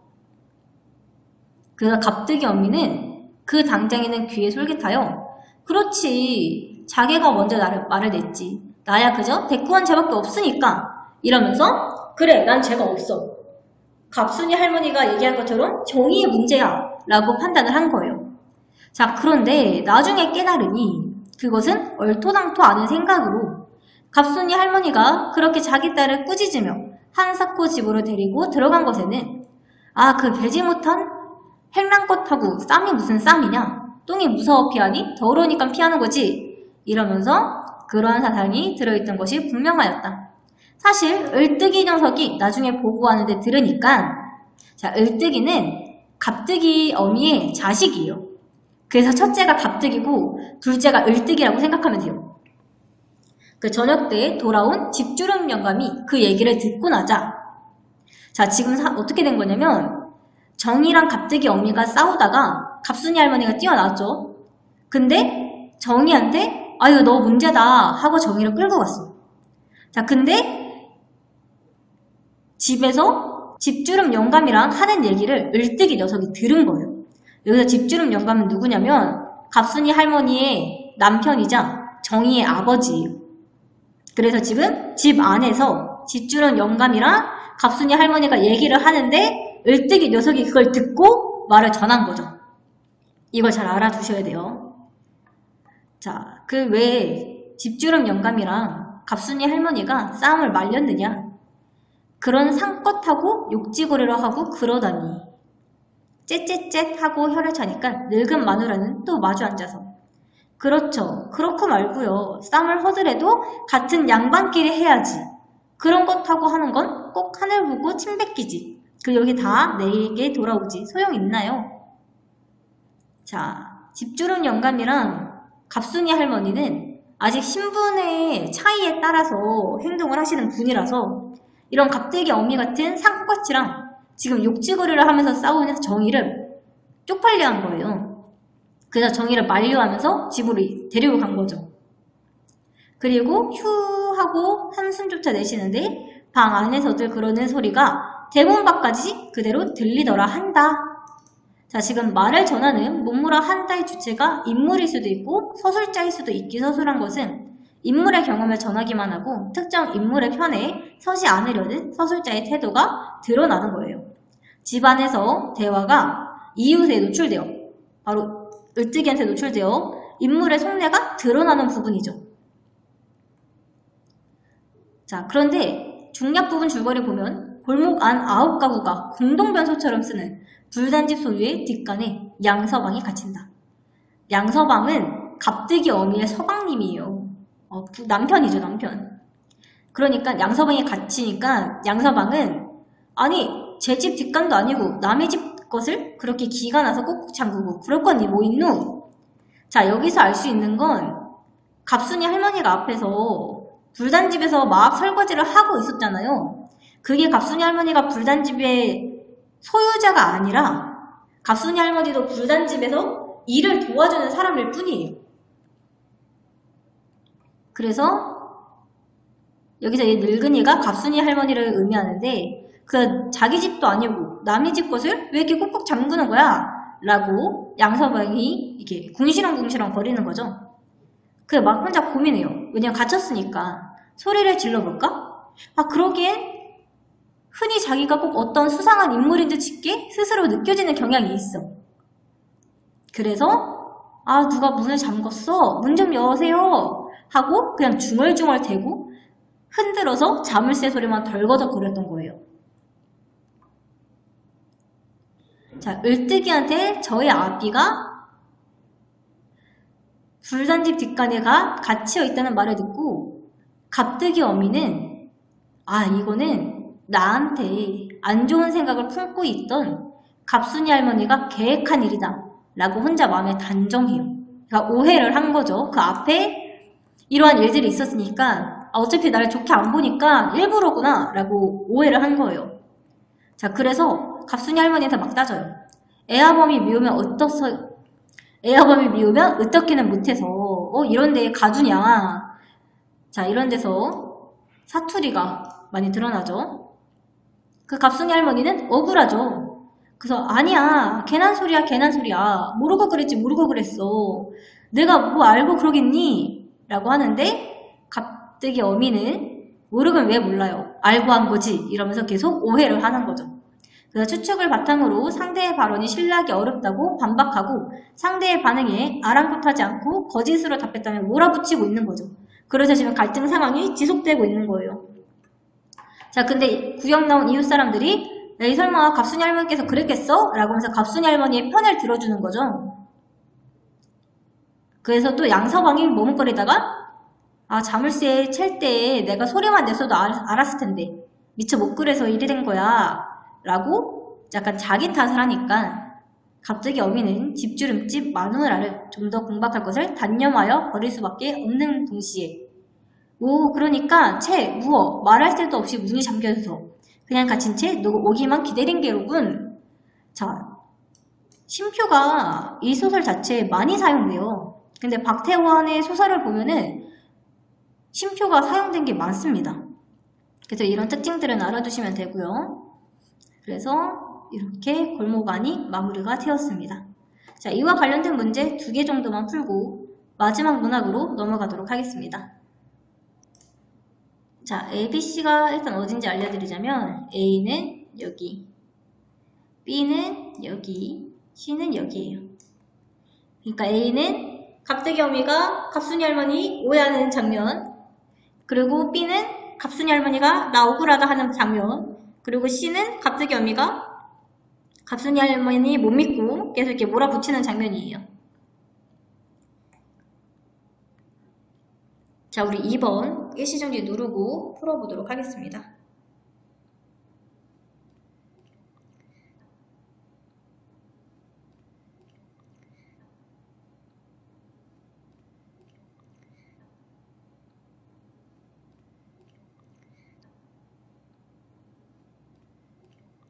그럼 우리 2번 같이 볼게요. 우리 2번에 적절한 것은 바로 2번입니다. B에서는 괜한 소리요 괜한 소리야 모르고 그랬어와 같이 유사한 구조를 반복하여 화자인 갑순이 할머니의 결백함을 드러내고 있습니다. 또한 이를 통해 갑순이 할머니가 의도적으로 뒷간의 문을 잠근 것이 아님을 드러내므로 상대방의 오해를 해소하고자 한다고 볼 수 있습니다. 나머지 적절하지 않은 이유 보자면 1번 A에서는 뭐뭐 헌단 말이에요? 뭐뭐 옳단 말이에요? 와 같이 이런 부분들이 드러나긴 하지만 이런 것들은 서류적 표현이 아니죠. 따라서 적절하지 않게 되고요. 3번, C에서는 B의 화자의 말을 신뢰하지 않는 것은 맞으나 그 이유를 구체적인 증거를 들어 따지고 있는 것은 아닙니다. 4번, A에서는 화자가 혼자 흥분하고 오해한 것이 맞으나 B에서는 갑순이 할머니의 침착함이 드러나므로 적절하지 않게 되고요. 5번, B에서는 자신의 억울함을 드러내기 위해 증인을 데리고 오지 않았으며 C에서도 특정 소재를 통해 화자의 억울함을 드러내고 있지 않습니다. 따라서 가장 적절한 거 2번이라고 볼 수 있습니다. 자, 우리 마지막으로 13번 문제 풀어보도록 할게요. 일시정지 누르고 풀어보도록 하세요.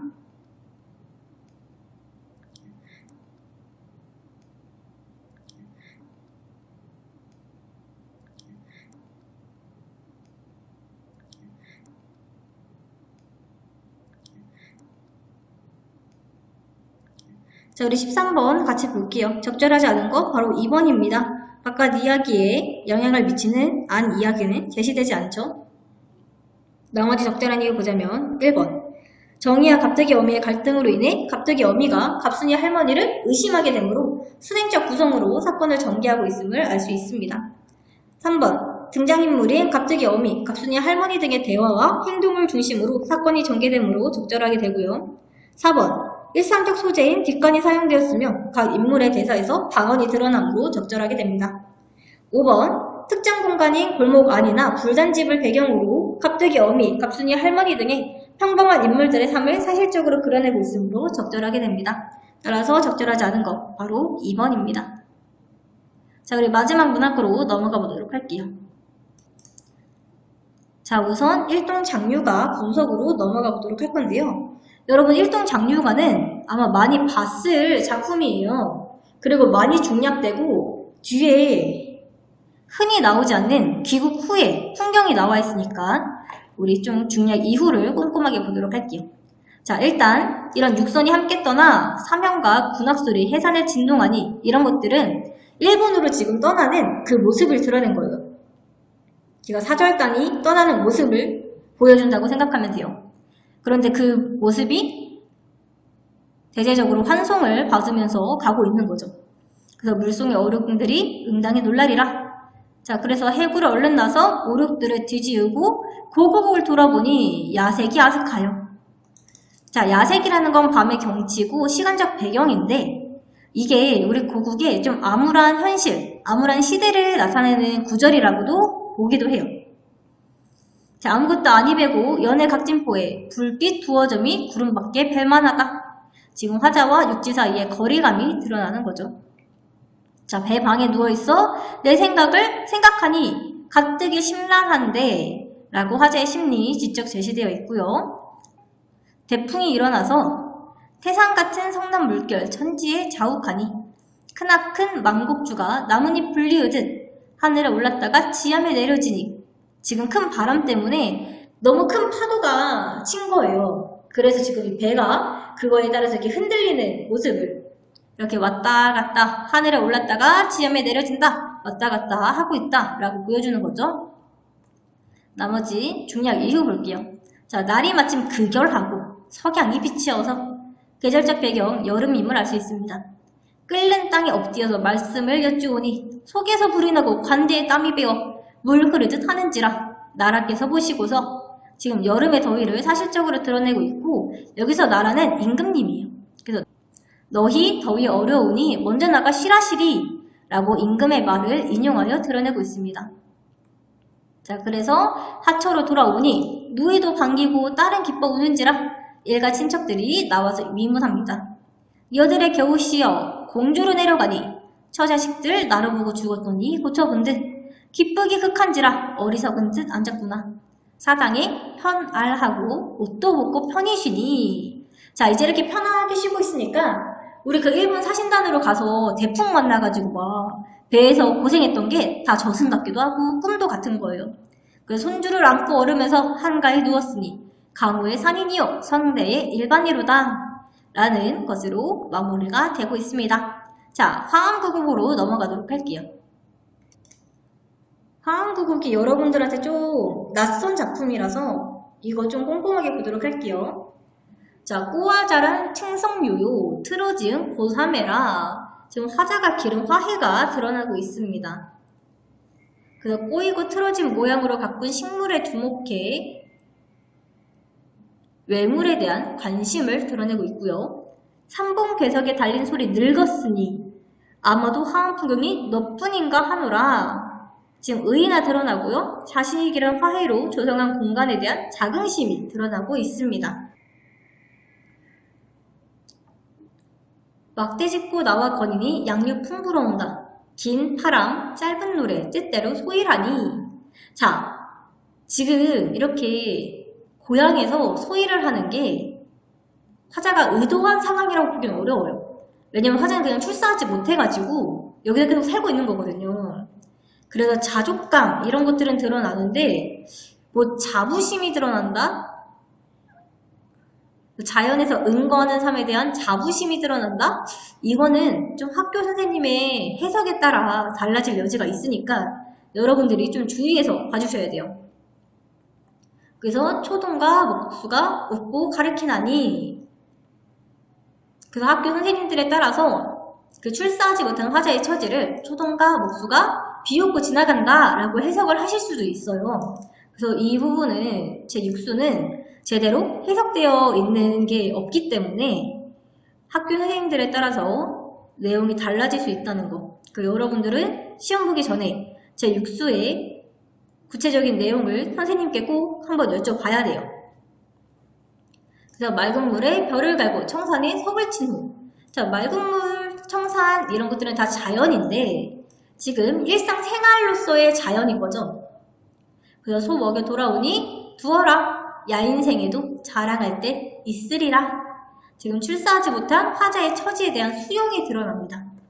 자, 우리 이와 관련된 문제 2개 정도만 풀고 화자기랑 언매로 넘어가도록 할게요. 자, 우리 일단 1번 문제 풀 건데 가는 일동장류가고요. 여기 나는 화음 구곡입니다.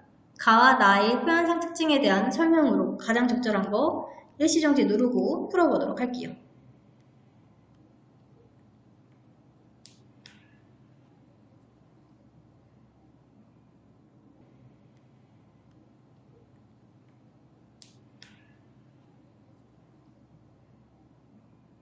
자, 우리 1번 가장 적절한 거 4번이죠.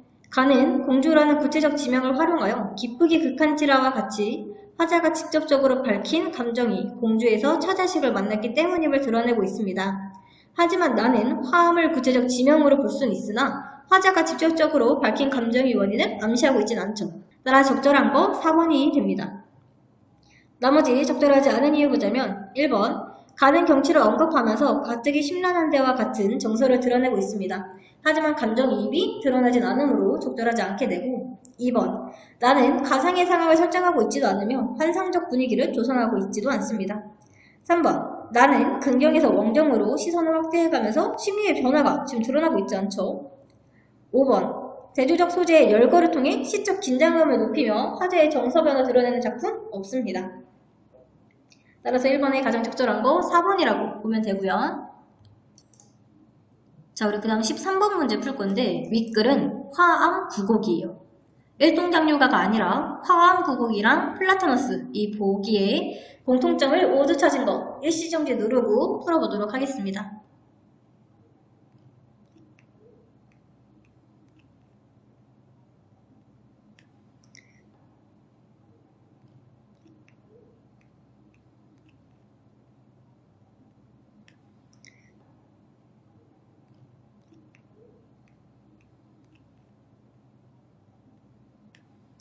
자, 우리 13번 같이 보자면 13번의 공통점 A밖에 없어요, 여러분. 답은 1번이에요. 자, 그래서 우리 화음구곡은 너라는 표현을 통해 여기 보기는 여기도 너라는 표현을 통해서 의인화가 사용됐음을 알 수 있습니다. 그 다음 적절하지 않은 거 보자면 B 화자의 자주적 태도는 밑글과 보기 둘 다 드러나지 않고요. C 도치법을 활용해 시적 의미를 부각하고 있는 것은 보기입니다. 2. 특정 자연물을 부러워하는 화자의 태도가 드러나는 것은 보기이므로 공통점이라고 보기가 어렵습니다. 따라서 13번에 적절한 거 1번이라고 볼 수 있고, 우리는 바로 화작과 언매로 넘어가 보도록 할게요. 자료 화작 같은 경우에는 사실 분석이 큰 의미가 없죠. 따라서 분석 간단하게 보고 변형 문제를 좀 중심으로 보도록 할게요. 우리가 화법, 화작, 작문은 분석을 거의 안 보고 지나갈 것이기 때문에 변형 문제를 풀 때 여러분들이 내용을 읽고 풀어주셔야 돼요. 제가 따로 읽을 시간을 주진 않을 건데 일시정지를 누르고 지문을 꼼꼼하게 읽으면서 변형 문제를 풀어주시기 바랍니다. 일단 화법 같은 경우에는 발표 주제가 사람의 눈꺼풀처럼 눈을 덮어주는 피부가 있어 눈을 개폐하는 물고기가 있다. 그래서 그 물고기를 소개하겠다. 그래서 말뚱망둥어, 꾸구리 같은 애들을 들어서 발표하는 화법 문제와 동아리 이름으로 글을 싣기로 했잖아. 유네스코 인류문화유산으로 등재 신청한다는 전통 한지에 대해 쓰기로 한 거 기억하지? 이러면서 그 전통 한지의 특성 그리고 관련 현황 그리고 한지를 계승하고 발전시킬 수 있는 방법 이런 것들을 얘기하고 이것들을 모두 모아서 나의 이제 글로 쓰는 화법과 작문 그리고 기후변화 대응과 관련된 글을 쓴 작문에 대한 문제를 살펴보도록 하겠습니다. 자, 우리 일단 화법 문제부터 볼 건데요. 자, 화법, 우리 아까 사람의 눈꺼풀처럼 눈을 덮어주는 피부가 있어서 눈을 개폐하는 물고기에 대한 것이 바로 화법에 대한 문제였습니다. 자, 1번 먼저 일시정지 누르고 풀어보도록 할게요.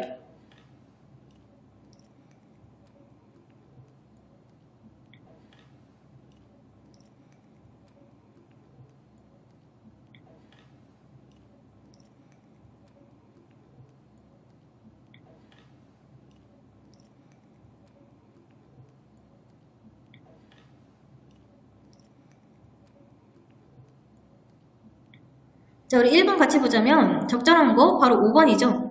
발표의 이문단에서 말등망둥어와 둥근망둥어의 눈 근육을 비교하며 말등망둥어가 눈을 개폐할 수 있는 이유를 설명하고 있으므로 적절하게 됩니다. 그렇다면 나머지 적절하지 않은 이유 정보의 출처를 언급하는 부분이나 발표 주제를 선정한 동기를 밝히는 부분, 질문의 형식 활용에서 강조하는 부분, 청중의 지식 환기하며 잘못된 이해를 바로잡는 부분은 윗글에 드러나지 않습니다, 여러분. 따라 적절하지 않게 되고요. 1번에 적절한 거 5번이라고 볼 수 있습니다. 자, 그리고 그 다음으로 8번 문제 풀어볼 거예요, 여러분. 발표자의 발표 계획이고 이를 고려했을 때 실제로 적용되지 않은 거 일시정지 누르고 8번 문제 풀어보도록 하겠습니다.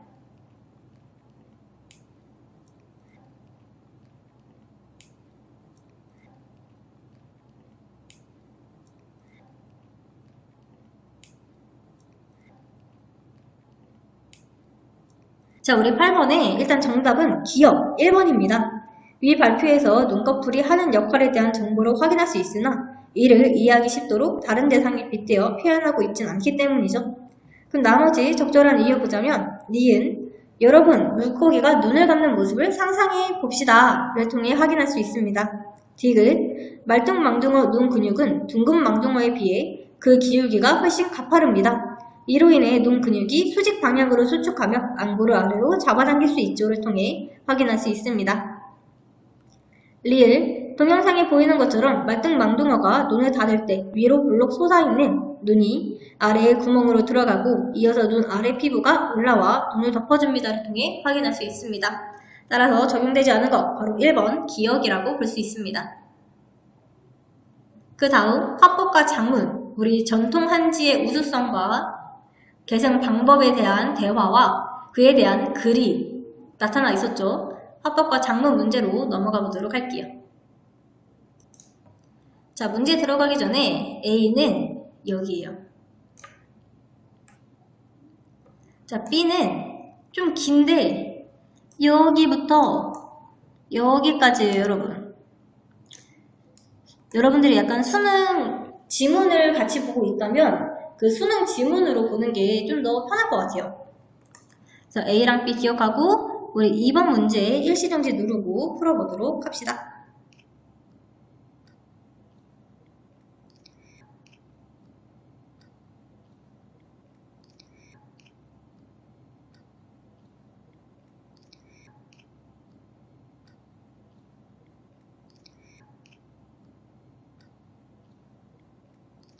자, 여러분 우리 2번 같이 볼게요. 우리 2번에 적절하지 않은 거 바로 4번입니다.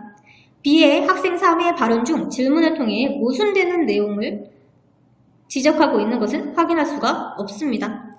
나머지 적절한 이유 보자면 1번 서양 종이는 빛을 받으면 색이 잘 변하는데 전통한지는 빛에 더 강하단 말이지를 통해 확인할 수 있습니다. 2번 A에서 학생 2에 전통한지가 국내에서 잘 사용되지 않는다는 학생 1의 말에 덧붙여 그로 인해 제작업체 및 점수자가 줄었다고 말하는 것을 통해 확인할 수 있습니다. 3번 그것만으로 문제를 해결할 수 있을까를 통해 확인할 수 있습니다.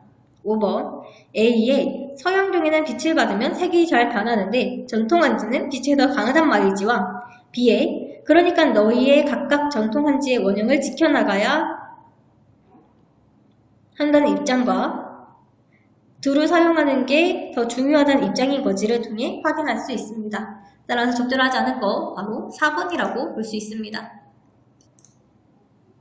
그 다음 4번 문제 풀어볼게요. 나는 이 글쓰기요, 여러분. 여러분들이 한번 보고 4번 문제 일시정지 누르고 풀어보도록 할게요.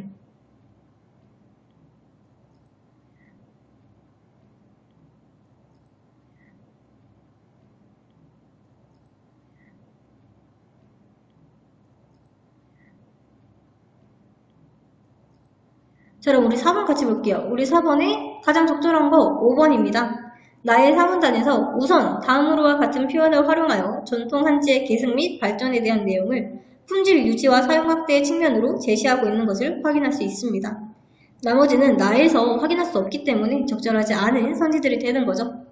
자, 그렇다면 마지막 기후변화 대응과 관련된 작문을 하는 작문 문제로 넘어가 보도록 하겠습니다. 자, 1번 문제 풀어볼 건데 1번 일시정지 누르고 풀어보도록 할게요.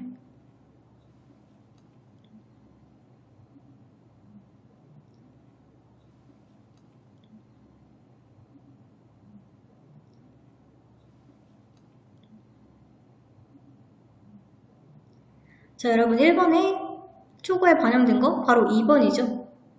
기후변화에 대응하는 것이 너무 큰 과제라고 인식하기 때문에 자신의 실천은 효과가 없다고 생각하여 참여하지 않는다는 내용을 통해 확인할 수 있습니다. 자, 그런데 1번, 3번, 4번, 5번은 초고에서 관련된 내용을 확인할 수 없기 때문에 적절하지 않은 선지가 됩니다. 자, 그 다음에 3번 문제 풀어볼 건데 이것도 여러분들이 수능 지문을 가지고 있으면 좀 더 편할 것 같아요, 보기가.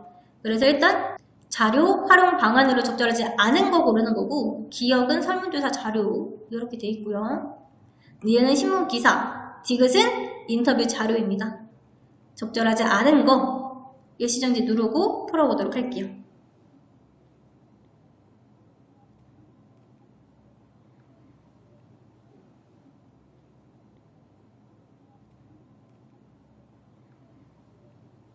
자, 그럼 우리 3번 같이 볼게요. 우리 3번에 적절하지 않은 거 바로 3번이었습니다. 자, 니은에서 청소년들의 인식을 실제로 바꾼 사례에 대한 내용은 확인할 수 없으므로 부적절하게 됩니다. 나머지 적절한 이유 보자면 1번 기억-1을 통해 청소년들이 기후변화 대응 활동에 참여하고자 하는 의지가 있어도 참여 기회가 없어서 참여하지 않았다는 것을 알 수 있으며 이는 이 문단에서 언급하고 있는 낮은 참여도의 원인에 해당하므로 적절합니다. 2번 기억-2를 통해 청소년들이 생활 속에서 실천할 수 있는 기후변화 대응 활동의 사례를 확인할 수 있으며 이는 기후변화 대응 활동에 대해 잘 알지 못하는 청소년들에게 이를 알려줌으로써 실천을 독려할 수 있다는 선문단의 내용과 관련이 있으므로 적절합니다. 4번 디귿을 통해 미래 세대가 과거 세대에 비해 더욱 심각한 폭염을 겪을 것이라는 내용을 확인할 수 있으며 이는 미래 세대인 청소년이 기후변화 대응에 참여해야 하는 이유와 관련이 있으므로 적절합니다.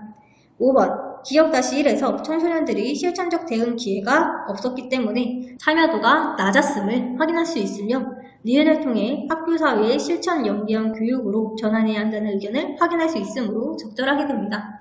따라서 적절하지 않은 것 바로 3번이라고 볼 수 있습니다. 자, 우리는 그 다음 언매로 넘어가도록 할게요. 자, 언어와 매체로 넘어가 볼 건데요. 이번에 여러분들이 좀 어려워했을 만한 초성자 용자래, 이런 용자래와 관련된 문제를 풀어볼게요. 그리고 1, 2번 지문은 여러분들이 수능 지문을 펼쳐보거나 아니면 이 해당 지문을 따로 보고 변형 문제를 풀어주는 게 좀 더 편해요, 여러분. 그래서 2번 문제 들어가기 전에 A, B, C, D, E를 한번 보시고 2번 문제 일시정지 누르고 풀어보도록 하겠습니다.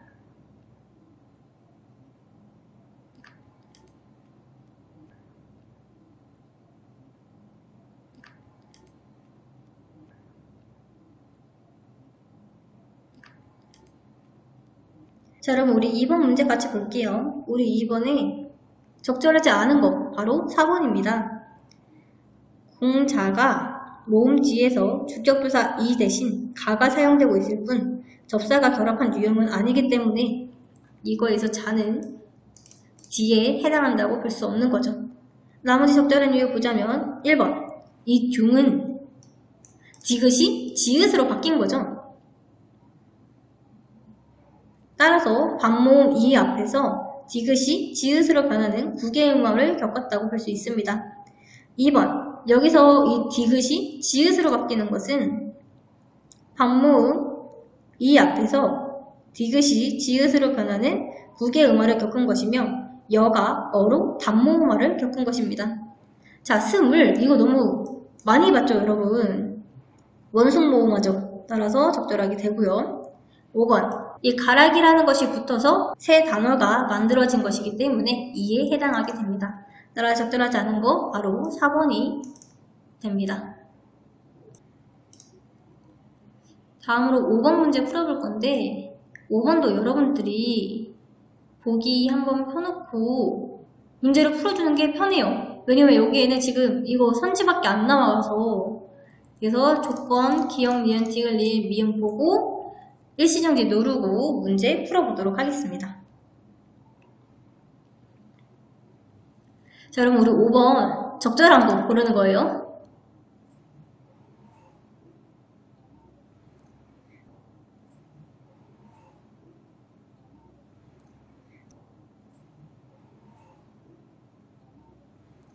자, 5번 적절한 거 같이 보자면 바로 4번입니다.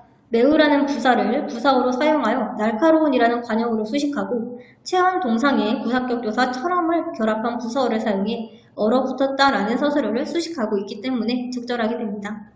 자, 나머지 적절하지 않은 이유 보자면 1번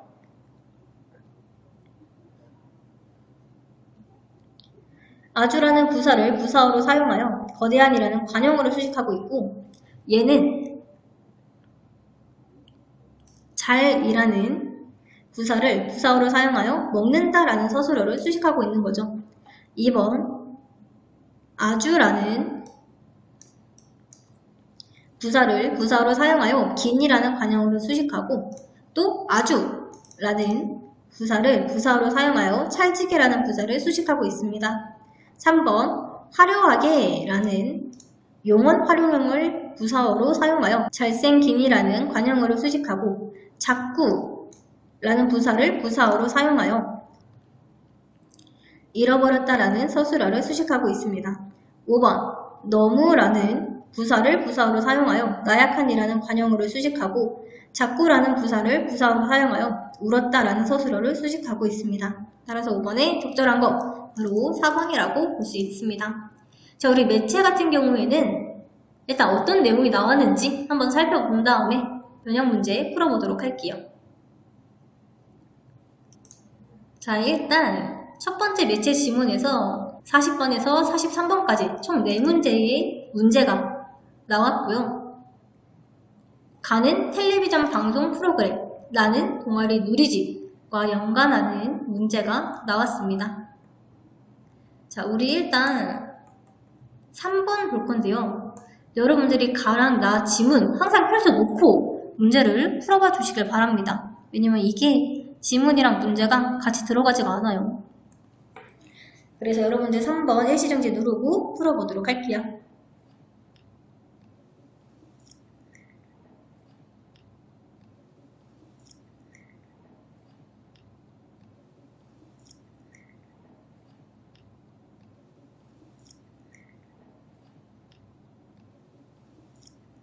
자, 여러분 우리 3번 같이 볼까요? 우리 3번 적절한 거 바로 4번입니다.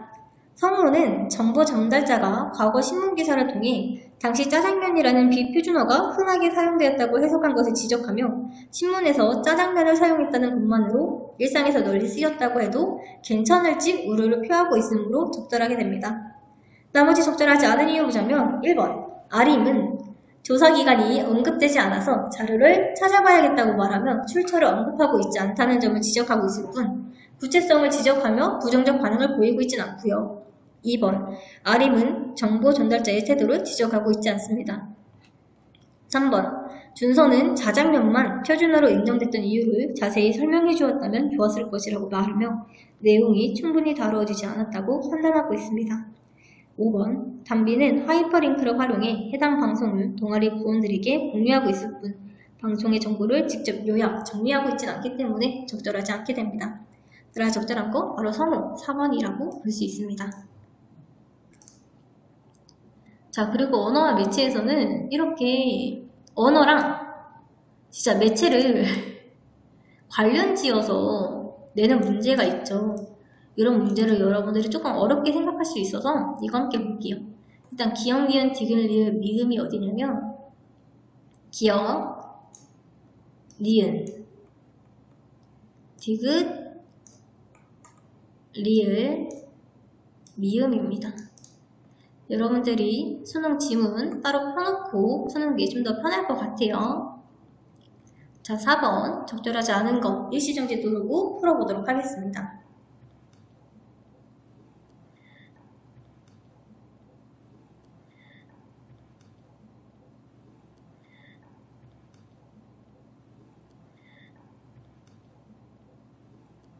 자, 우리 4번 같이 볼게요. 적절하지 않은 거 바로 5번이죠. 말씀을 듣고 해서 주어가 생략되어 있을 뿐 말씀을 이라는 목적어는 제시되어 있으므로 적절하지 않게 됩니다. 나머지 적절한 이유 보자면 1번 비격식체인 해요체를 활용해 한때는 자장면만 표준어로 인정됐다는 내용을 본 과거 경험을 드러내고 있으므로 적절합니다. 2번 과거 시제 성사말어미 엇앗을 활용해 짜장면이 복수 표준어로 인정된 것이 과거의 일임을 드러내고 있으므로 적절하게 됩니다. 3번 뭐뭐치 못한 이라는 장형 부정문을 활용하여 언어 규범이 언어 현실을 충분히 반영하지 못했음을 드러내고 있으므로 적절하게 됩니다. 4번 이미 어떤 것이 포함되고 그 위에 더함을 뜻을 나타내는 보조사 도를 활용해 표준어가 아닌 말 역시 표준어가 될 수 있음을 드러내고 있으므로 적절하게 됩니다. 따라서 4번에 적절하지 않은 것 바로 5번이라고 볼 수 있고 우리는 두 번째 매체 지문으로 넘어가도록 할게요. 자, 우리 두 번째 매체 지문은 수능에서 두 문제 출제가 되었죠. 44번, 45번. 가는 학교생활 안내 앱을 최초 실행할 때의 화면. 나는 학생의 누리소통망 대화입니다. 자, 우리는 이거 2번만 풀어보고 마무리를 지을 건데요. 나의 내용, 아까도 얘기했지만 여러분들이 수능 지문을 펼치고 봐야 문제 풀기가 좀 용이해요. 그래서 가를 여기에서 이걸로 바꾼 거예요. 보기로. 그래서 수정한 화면에 대한 설명으로 가장 적절한 거 한번 풀어보도록 하겠습니다.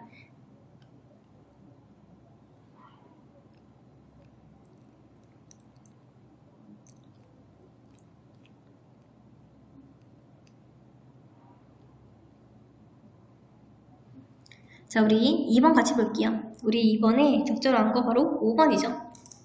자, 동주는 검색 메뉴 도움말이 없으니 추가해달라고 말하고 있고 이를 반영해 검색, 여기가 바로 생겼죠. 따라서 5번이 가장 적절하게 됩니다.